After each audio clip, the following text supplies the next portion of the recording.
This report shows just how incredibly important it is to immediately issue a $2,000 fourth stimulus check focused on low-income individuals, followed up by permanent raises for monthly benefits like Social Security, retirement, disability, SSDI, survivors, SSI, VA, and RRB benefits. Let's get into it and talk about this report a little bit further. But hey everybody, welcome. Thank you so much for joining me. If you're new here or if you haven't done so yet, make sure to smash the subscribe button right down below the video.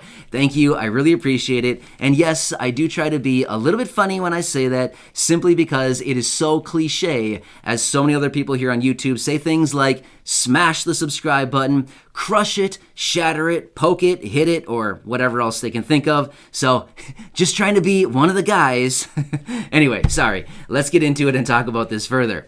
So in yesterday's video, I brought a report to you talking about the attitudes toward the Social Security program after 2020 and everything that we went through last year. That was an interesting report. However, this one is actually even more interesting. This one talks about the stimulus checks and how everybody is being impacted right now with everything going on, especially those people who are low income, especially under $50,000.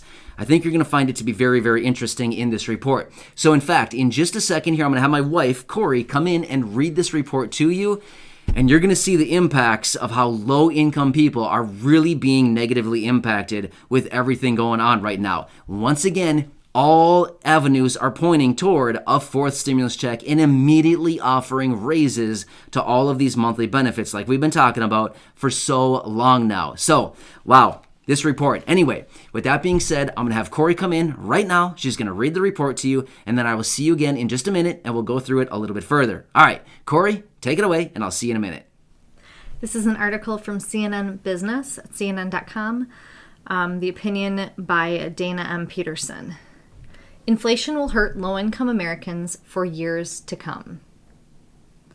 As consumer prices rise for food, energy, housing, and a number of other goods and services, Americans are feeling the pinch, but lower-income families and retirees on fixed incomes will especially feel their buying power erode, not just in the short term, but for many years to come, further widening the nation's wealth gap. To understand why, imagine a family earning less than the median wage of about $58,600 a year pre-tax.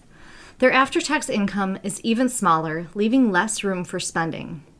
Using data from the Bureau of Labor Statistics, BLS, 2019 Consumer Expenditure Survey, my own calculations reveal that families earning $50,000 or less annually, on average, spend anywhere from 110% to 340% of their after-tax income on rent, food, and utilities each year. This means that many of these families are borrowing just to make ends meet. By comparison, families with average incomes above $50,000 spend as much as 98% of their incomes.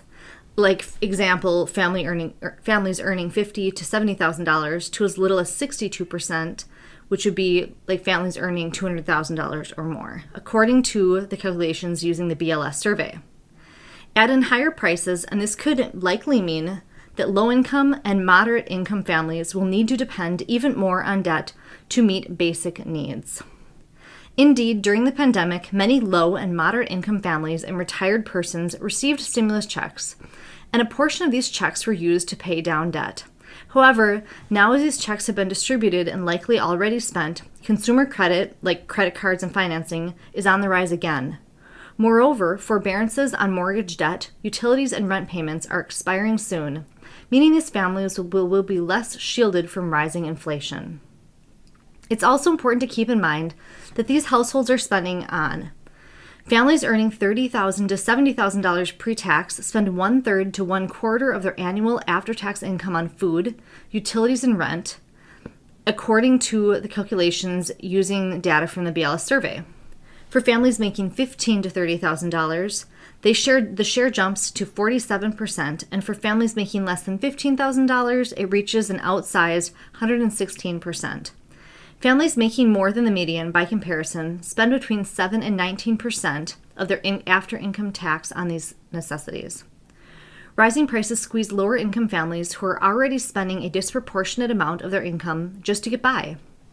Indeed, the cost of food at home was above its pre-pandemic inflation rate of 1% year over year for 13 consecutive months during the pandemic, according to the calculations using the Bureau of Economic Analysis, BEA, and at times exceeded 4% year over year. The annual inflation rate for meals purchased at eating and dining places like restaurants and bars leapt 5.2% in May, according to the BEA. Meanwhile, energy prices are rising, and low housing inventories are constraining the home buying market. Inflation is also having a disproportionate effect on items that are not, strictly speaking, necessities, but should cost relatively less.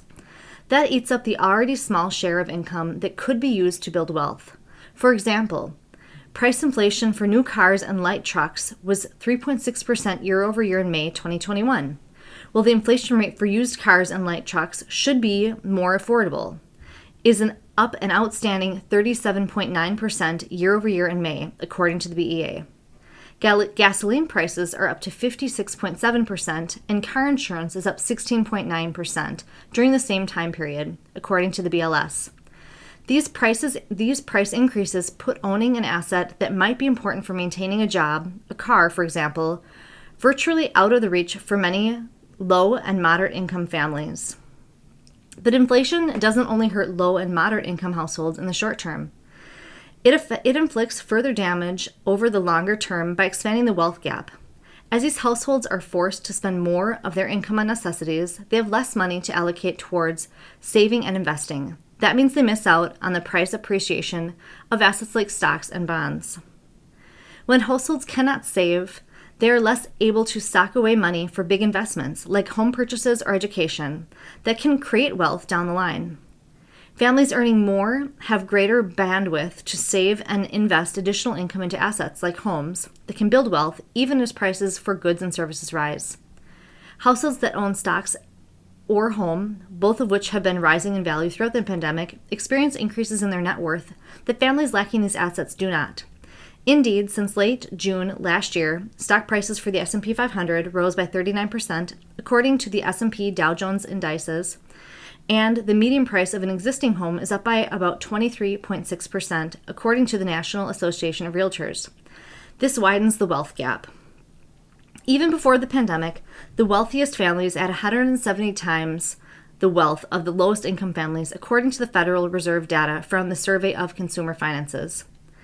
Given the rising inflation and greater valuations for assets that generate wealth, the gap between the most and least well-off Americans is widening. Until the U.S. economy fully reopens, the supply chains for goods is able to meet demand, and policymakers gingerly reverse some of the policies that are contributing to faster inflation. Like stimulus checks and super low interest rates, lower income families will be forced to tighten their belts and will fall even further behind their wealthier counterparts.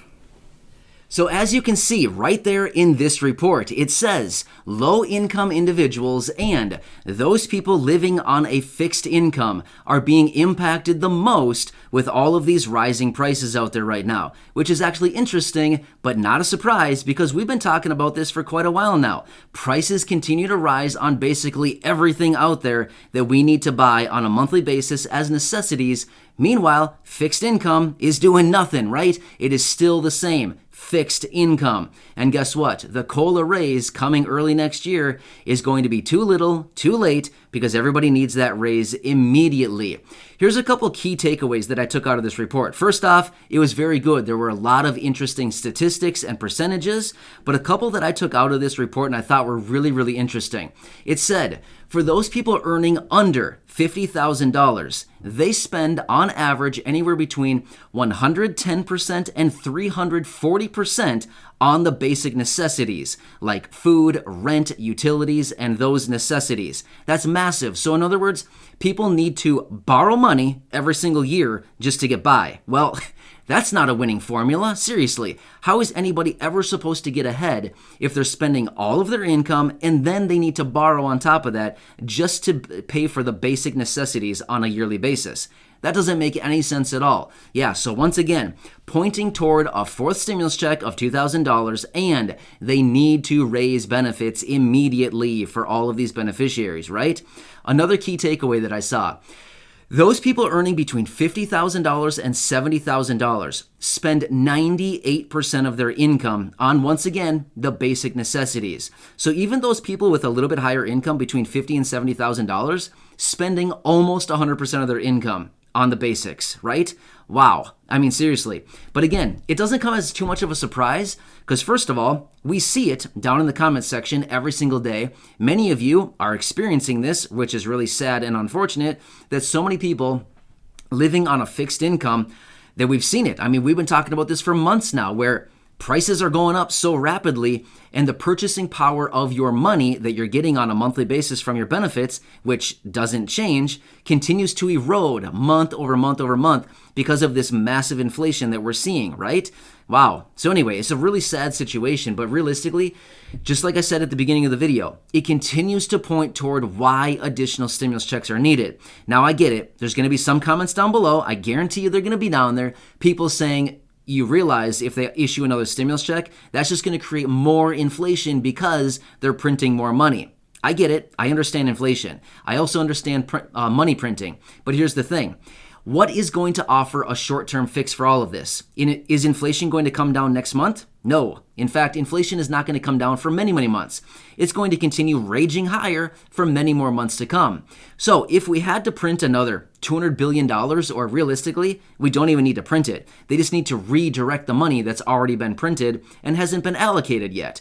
They could take $200-some billion that they already have allocated or printed and assigned. They could take that money, redirect it into the form of stimulus checks, no more money printing needed, and they could send it out to the people who need it the most, who are low income. There you go. It helps these people get by, pay for the necessities for a little bit longer until a longer term solution can be put in place, like monthly benefit raises, right? $200, maybe $300, or whatever they decide, but something to reform the program and issue additional benefits on a monthly basis going forward, right? That's basically all that needs to be done. I don't know why it's so difficult, right? I mean, we all know the formula, a little bit more money, right? And it doesn't mean we need to print trillions of dollars. I know there's a lot of people wondering and worried about massive inflation. I get it. You know, it's a real concern across many, many people. But the thing is, the money is already there. No more money printing needs to take place. It's just redirecting it into the necessary pockets of the people who need it, right? Yeah, the low income and the fixed income individuals living on monthly benefits. Anyway, I wanted to bring this report to you because here it is.